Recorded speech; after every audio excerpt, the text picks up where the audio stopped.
C'est à la Nadine Galerie à 2 pas de chez Colette que nous avons découvert cette ligne surprenante de luminaire. Influencé par sa formation en architecture, Henri Burstein manipule et sculpte les formes et les matières pour fusionner avec simplicité les volumes et la lumière. Ce qui m'a poussé vers la création, c'est essentiellement en fait l'idée de se dire que on a une toute petite pensée, une infime idée qu'on peut transformer avec ses mains, avec des matières nobles ou moins nobles, qu'on peut transformer à la réalité. Et que cet objet ou cette lampe ou ce mobilier qu'on va créer, en fait, va être utilisé par des gens. Ça, c'est une satisfaction personnelle qui est vraiment importante de partir de rien et d'arriver avec quelque chose qui pourra être utilisé par des centaines de personnes, voire plus. Ma première création, je dirais en fait qu'il y en avait plusieurs.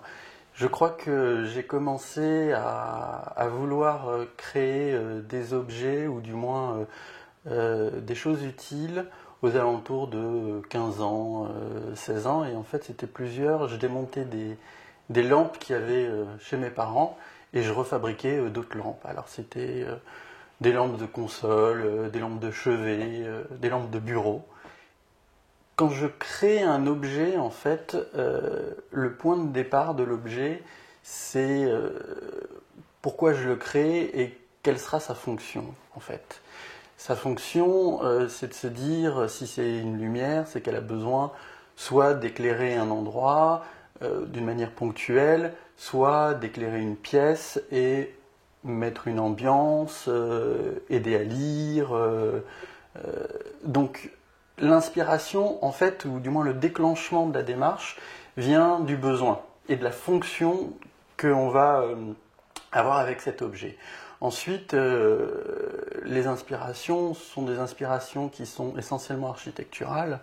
Donc, et pour moi, il y a deux grands architectes qui m'inspirent. Le premier est un architecte japonais qui s'appelle Tadao Ando, qui est pour moi le génie du minimalisme, et bien sûr Le Corbusier. Alors, ensuite, la forme, moi, de mes objets, la forme proprement dite, en fait, n'est que la suite en fait de la fonction de l'objet. J'ai compris en fait lors de ma première année d'études en architecture que le travail de la lumière était vraiment ce que j'aimais le plus. Mon premier exercice d'architecture était de trouer une boîte qui faisait 20 cm par 20 cm et d'y faire rentrer de la lumière dedans. Et en fait, grâce à cet exercice, on a compris que la lumière n'était pas juste quelque chose d'impalpable, mais que la lumière était une matière qu'on sculptait, qu'on pouvait orienter, diffuser, réfléchir. Et en fait, on pouvait créer quelque chose de magique dans cette boîte avec quelques trous.